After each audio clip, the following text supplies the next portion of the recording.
உம்மையே நான் நேசிப்பேன்,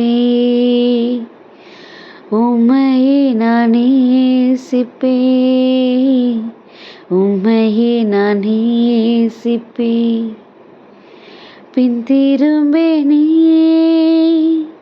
உம் சந்நிதியில் முழங்காலில் நின்று, உம் பாதையில் நான் நடந்திட்டால் இன்னல் துன்பமே வந்தாலும் பின் திரும்பேனே. உம்மையே நான் ஆராதிப்பேன், உம்மையே நான் ஆராதிப்பேன், உம்மையே நான் ஆராதிப்பேன். பின் திரும்பேனே உம் சந்நிதியில் முழங்காலில் நின்று, உம் பாதையில் நான் நடந்திட்டால் இன்னல் துன்பமே வந்தாலும் பின் திரும்பேனே. ஹாய் குட்டீஸ், எல்லோரும் எப்படி இருக்கிறீங்க? ஹாப்பியாக இருக்கீங்களா? நம்ம எல்லாருமே ரொம்ப ஒரு அருமையான ஒரு மாதத்தில் இருக்கிறோம். கண்டிப்பாக இந்த 11 மாதங்களாக நம்மளை கண்ணின் மணி போல் பாதுகாத்து வழிநடத்தி வந்த தேவன் இந்த 12வது மாதத்தை நமக்கு ஒரு அற்புதத்தின் மாதமாக, நம்மளுடைய எல்லா விதமான கேள்விகளுக்கும் ஒரு பதில் தரக்கூடிய ஒரு மாதமாக நமக்கு வச்சுருக்காங்க அப்படிங்கிறதுல எந்த ஒரு சந்தேகமுமே கிடையாது குட்டீஸ். நம்ம ரொம்ப சந்தோஷமாகவே இந்த மாதத்தை நம்ம என்ன பண்ணணும், எதிர்நோக்கி இருக்கணும். எதிர்நோக்கின்னு சொன்னதுக்கப்புறம் தான் ஞாபகம் வருது, நம்ம இதை தொடங்கும் போதே நம்ம சொன்னோம், இந்த வாரம் நம்ம தியானிக்க வேண்டிய ஒரு விஷயம் என்னன்னா எதிர்நோக்கி இருக்கிறது. நம்ம எல்லாருமே கிறிஸ்து பிறப்பு விழாவுக்கு ரொம்ப ஆர்வமாக இருக்கிறோம், அப்படி தானே குட்டீஸ்? நம்மளுக்குள்ள நம்மளை அறியாமலே ஒரு சந்தோஷம், இப்பயே கிறிஸ்மஸ் வந்த மாதிரியான ஒரு உணர்வு நமக்குள்ள வருது பார்த்தீங்களா? அப்போது இதை நம்ம லைஃப் லாங் ஒன்லி இந்த மந்த் மட்டும்தான் நமக்கு அப்படிதானா? அப்போ ஏன் இது நமக்கு எல்லா நாட்களுமே நமக்கு இருக்கிறது கிடையாதுங்கிறத நம்ம என்னைக்காவது யோசிச்சிருக்கோமா குட்டீஸ்? ஏன் அப்படின்னா, இது ஒரு ஃபங்க்ஷனாக செலிப்ரேட் பண்ணாமல் இதை நம்ம லைஃப்பில் உள்ளே கொண்டு போய் இதை நம்ம ஃபிக்ஸ் பண்ணுற ஒரு விஷயமாக நம்ம ஆக்கணுமா குட்டீஸ்? அதுக்கு தான் இந்த வாரத்தில் நமக்கு எதிர்நோக்கு அப்படிங்கிற ஒரு விஷயத்தை நமக்கு கொடுத்துருக்குறாங்க.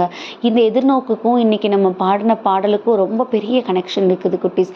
என்னென்னா, நான் லைஃப்பில் என்ன இன்னல் துன்பம் வந்தால் கூட நான் கண்டிப்பாக பின் திரும்ப மாட்டேன் அப்படின்னு அந்த பாடலில் நம்ம பாடணும். இந்த எதிர்நோக்குக்கும் இந்த பின் திரும்ப மாட்டேன் அப்படிங்கிற விஷயத்துக்கும் ஒரு சின்ன கனெக்ஷன் தான் குட்டீஸ் இருக்குது.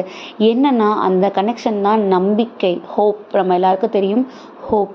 நம்ம எதிர்நோக்கி இருக்கிற காரியம் எதன் மேலே இருக்கணும்னு நம்ம ஆல்ரெடி பார்த்தோம். நம்மளுடைய இந்த கொண்டாட்டங்களின் மேலேயோ, இல்லை நமக்கு கிடைக்க போகிற கிஃப்ட்ஸ் மேலேயோ, இல்லை இந்த உலகப்புறமான மனிதர்கள் மேலேயோ, பொருட்கள் மேலேயோ, எதன் மேலேயும் இருக்காமல் நம்மளுடைய முழுக்க எதிர்நோக்கு அவருடைய பிறப்பு நம்மளுடைய இல்லத்தில் கண்டிப்பாக மிகப்பெரிய சமாதானத்தையும், மிகப்பெரிய அன்பையும், மிகப்பெரிய ஆசீர்வாதத்தையும் நிலைநாட்டும் அப்படிங்கிற அந்த நம்பிக்கையில் நம்ம உறுதியாக இருக்கணும். அப்படிப்பட்ட ஒரு எதிர்நோக்கு நம்மளிடத்துல வேணும் அப்படிங்கிறத தான் இன்னைக்கு அருமையாக நமக்கு புரிய வச்சுருக்காங்க குட்டீஸ். எந்த ஒரு சூழ்நிலைக்காகவும் நம்ம பின் திரும்பி வந்துடக்கூடாது. ஏன் அப்படின்னா, நம்ம ஒரு பாதையை கடந்து போகிறோம் அப்படின்னா அதில் எவ்வளவோ பிரச்சனைகள் வரலாம். அந்த பாதைகள் சீரானதாக இல்லாமல் கூட கரடு முரடாக கூட இருக்கலாம். அதுக்காக நான் அந்த பாதையை கடந்து வரமாட்டேன் நம்ம அங்கேயே நின்ற போகிறோமா? அது எவ்வளோ கஷ்டமாக இருந்தாலும் கூட என்ன பண்ணுவோம், நம்ம போக வேண்டிய இடத்துக்கு நம்ம ரீச் பண்ணணும் நம்ம நினைப்போம். அப்படி தானே குட்டீஸ்? நம்ம லைஃப்லையும் அப்படித்தான். நம்மளுடைய ஃபெய்த் அதுக்கு அந்த சூழ்நிலையை கடந்து வர்றதுக்கு ஒரு மிகப்பெரிய தூண்டுகோலாக இருக்கணும் குட்டீஸ். ஸோ இந்த கிறிஸ்துமஸ் அப்படிங்கிறது இந்த ஒரு மாதத்திற்கான ஒரு பண்டிகை கிடையாது. ஏசப்பா நம்மளுடைய இருதயத்தில் கண்டிப்பாக பிறக்க போகிறாங்க. அதற்கு நம்ம எதிர்நோக்கி ஆவலாக நம்ம என்ன பண்ணணும், நம்ம இருதயத்தை முழுக்க அவருடைய பிறப்பிற்காக நம்ம என்ன பண்ணணும், நம்மளை தயார்படுத்தணும் குட்டீஸ். அதுக்கு அச்சாரமாக நம்ம எந்த ஒரு சூழ்நிலையிலும் அந்த ஒரு முழுமையான ஒரு சந்தோஷத்துலேருந்து பின்வாங்கிடக்கூடாது. அப்படின்னா நம்ம அவர் மேலே உறுதியாக நம்பிக்கையாக இருக்கணும். அவர் கண்டிப்பாக என் லைஃப்பில் பிறப்பார். அவர் பிறக்கும்போது எனக்கு இருக்கிற எல்லா சோகங்களும், எல்லா போராட்டங்களும், எல்லா கேள்விக்குறிகளும், என்னுடைய எல்லா குறைபாடுகளும் கண்டிப்பாக நிறைவானதாக ஆசீர்வாதம் மிக்கதாக மாற்றப்படும் அப்படிங்கிற விஷயத்தில் நம்ம உறுதியாக எதிர்நோக்கி உறுதியான நம்பிக்கையோடு இருக்கணும் குட்டீஸ். ஸோ இந்த மாதம் நமக்கு, இந்த வாரம் நமக்கு அழைப்பு விடுக்கிறது அப்படிப்பட்ட ஒரு உறுதியான எதிர்நோக்கையும் அதற்கு தேவையான நம்பிக்கையும் தான் குட்டீஸ். ஸோ நம்ம எல்லாரும் நம்மளோட இருதயத்தை அவருடைய கரத்தில் ஒப்பு கொடுப்போம். நம்ம இருதயத்துக்குள்ளே அவர் பிறக்க போகிறாரு. அந்த பிறப்பு நம்மளை லைஃப் லாங்காக ஒரு நிறைவாக ஒரு ஆசீர்வாதமாக வச்சுக்கிறதுக்கு நமக்கு நிறைவான நம்பிக்கையை நமக்கு ஊற்ற போகிறாருங்கிறத நம்ம நம்புவோம்.